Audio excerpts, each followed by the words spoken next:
Alright, so step number one when it comes to drawing any portrait is that we want to establish our Loomis head. Now you can use a compass tool, if you will, to get a more perfect circle. And then we're going to establish our side oval. Remember, the top of the oval aligns roughly with the hairline, and the bottom of the oval aligns roughly with the bottom of the nose. We then want to place our vertical axis and our horizontal axis. We want to extend our hairline over from the top of the oval. We want to extend our horizontal axis line over for our brow line, and then we want to extend the bottom of the oval over for the bottom of our nose. We then want to place our center line of the face, and then extend the vertical axis line over and connect that to the bottom of the center line of the face, and then pull that line up on the far side.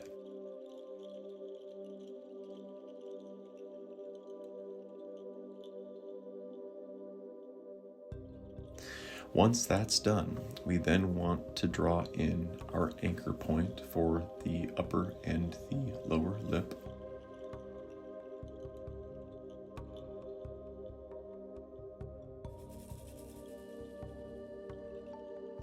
We're going to place our cheek plane, and this is going to help us to elongate the face. All right. And then we're just going to draw in our neckline. And then what I like to do is I like to actually place shoulders on the neck of the subject, and that helps me with proportion when I'm looking at it and placing the hair and whatnot.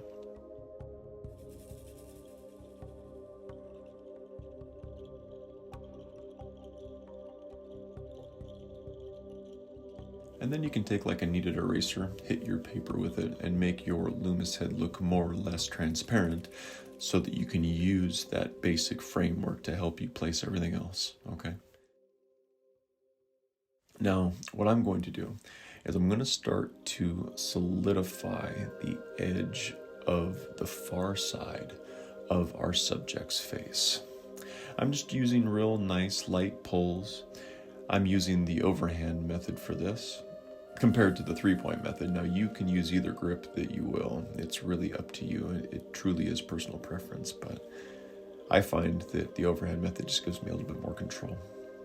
I'm using a nice light pressure control here. I'm not pushing too hard. And when in doubt, use a lighter pressure control, because that makes it really easy for you to hit the paper with your eraser and make any necessary adjustments that you need to make. But now what I'm doing is I'm placing the outer edge of the hair. I want to focus on the outer edge first, because once I am satisfied with the proportions that the outer edge lines have given me, I can then go in and start to bring out more of the character of the subject's hair with my line segments. I'll touch on those in a little bit as far as what those are, if you're not familiar. But see, now I can use this part of the hair to more or less solidify my subject's chin. And that is truly the approach that you need to take when drawing in this manner, is that everything that you do, logistically speaking, right, in sequence, is meant to help you excel in the next step, especially when it comes to your proportions. All right. Now here, what I'm doing is I'm sketching out the part of my subject's hair.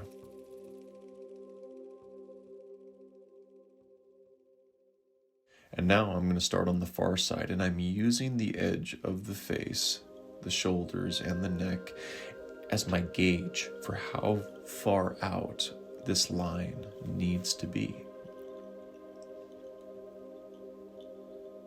And this is why I started with that far side of the face, is because I knew that I would have to go in with the hair here, and I wanted to be able to use the edge of the face as my gauge for how far out that hair needed to be.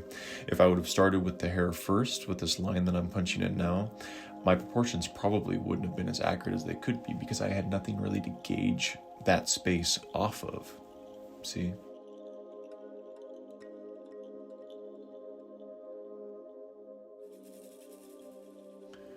And now I want to kind of pull this hair over, And some of these lines right here, you could say that these are the different segments, but when it comes to the other side of the hair, you're really going to see what I mean as soon as we draw it here.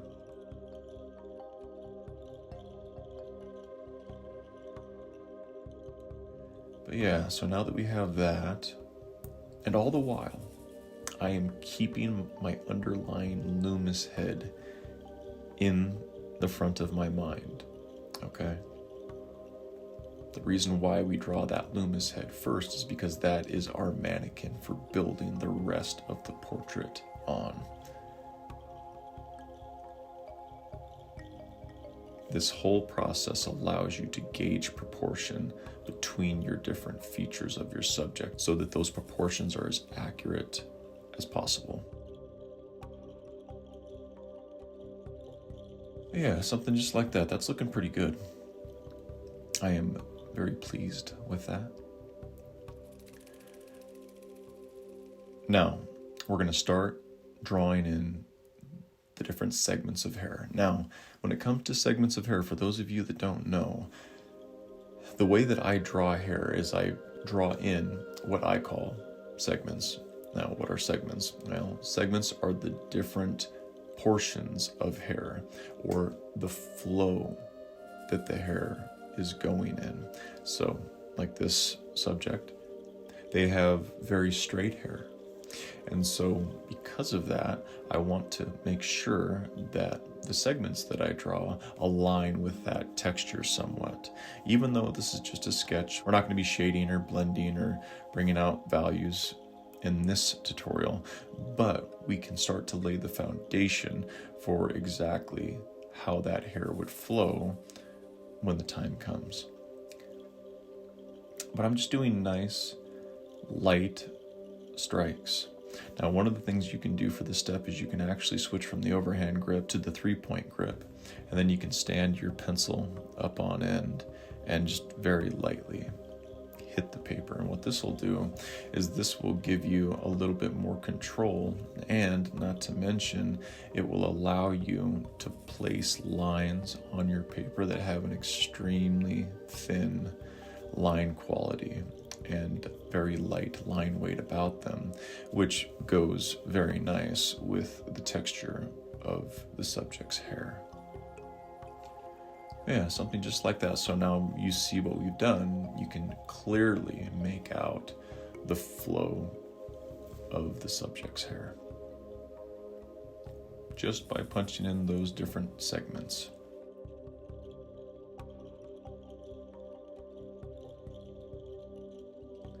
All right, so now we're going to switch from the Loomis method to the Asaro method. And the way that I like to do it is I like to go in and I like to place the nose bridge plane. So that is a horizontal line, just like this. And then we extend 2 vertical lines angled slightly away from each other. And then the top of those vertical lines plugs in very smoothly into the eyebrows.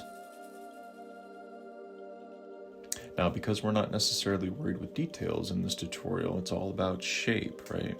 Focus on your shape, make sure it's proportionally accurate, and then the rest of the drawing will go very smoothly for you. But notice how I'm doing this. I like to start with the nose bridge first because it is very focal. It's very center of the face, and you can pretty much build the rest of the face around your nose bridge plane.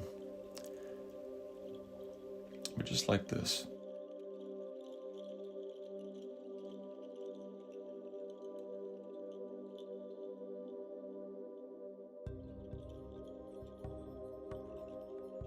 Now we have that basic 2-dimensional shape of the eyebrows.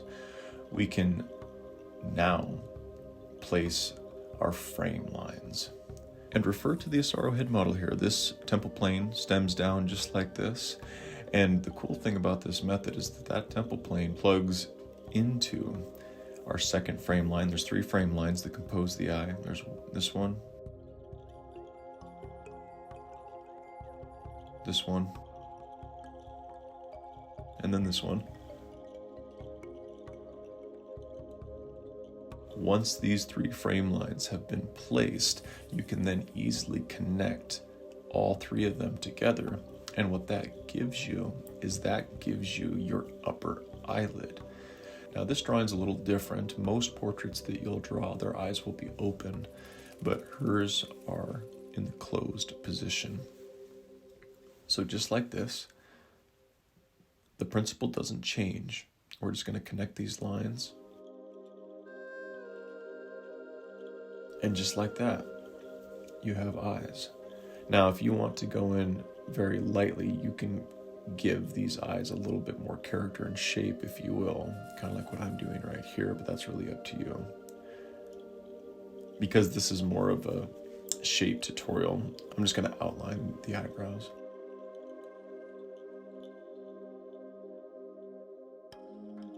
And then as far as the nose goes, what I like to do is kind of like how we built the eyes from the top down. I like to build the nose from the bottom up, and I use the Loomis nose line as my guide for this. So we're just going to do a nice horizontal line because we want to identify that bottom plane. So refer to the Asaro head, because what we're doing is we're taking those planal principles and we're applying it to the reference photo that we have here. So I'm just going to pull this line up just like this, and you can switch to the overhand grip for this step if you want to. But what I want to establish first is I want to draw in that bottom plane. Once I have this bottom plane drawn in, I can then extend my nose ridge plane up and plug that into the nose bridge plane. And then here we got the tip of the nose plane, so I want to kind of bring that out. And then this plane right here, this is the nose ridge plane. And it plugs very nicely right into the nose bridge plane. Ridge and bridge.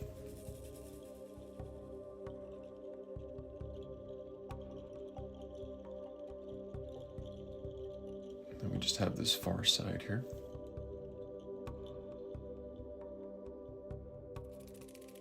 Yeah. Something just like that. And then we have the nostril. And this is starting to look like a portrait. Very nice. And then this is the slope plane right here. Yep, this is the slope plane. Now the slope plane slopes down from the ridge plane. Okay, just keep that in mind. And now we're going to extend these 2 lines down, and what these are is these bring out the philtrum.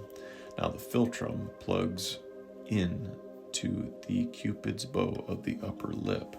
Now the cupid's bow is the top center of the upper lip that looks more or less like the top of a heart. Then we're going to place the corners of the mouth, and then we're just going to pull these lines up and very lightly plug them in to the cupid's bow, and that gives us the structure for that upper lip.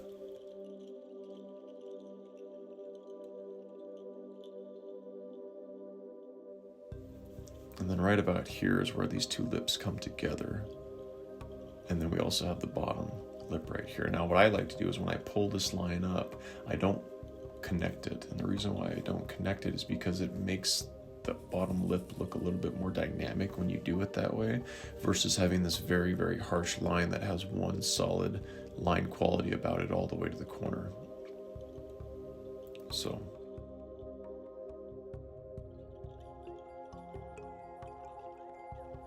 line work is one of those things where it's very much a science in and of its own, but the more you study drawing and the visual arts in general and optics and all this, that, and the other, the more you'll become aware of it.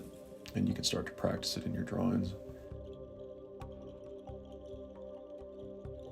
All right, so now what we're going to do is I'm going to punch in some Asaro planes, okay? Now this is something that you don't have to do, but it really helps you bring out and structure that underlying form. You'll hear me say that in a lot of my tutorials, the underlying form, we want to go with that when we're sketching and hatching. This is a way that you can lean into the Asaro method and frame your portrait sketches and just kind of elevate them and take them to that next level so that you can thoroughly understand the underlying form, especially how it's structured. But just notice these lines. We're going nice and light. We're just extending this down.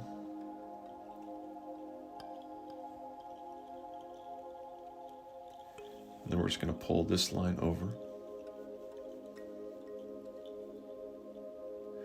The Asaro method is a very interesting method because the head model that you can see here, on both sides of the face, it's different. And the reason why John Asaro did that, according to his own explanation, he said that he wanted one side of his model to be applicable to a younger, less developed face, where the other side was more for an older, more developed face. Now, you don't have to abide by that logic if you don't want to, because everyone's face is going to be different. And really the answer lies with you. How comfortable are you in drawing any face, whether it be young or middle-aged or older, right? That's all on you. The structure that the Asaro method gives you is for you to devise for yourself.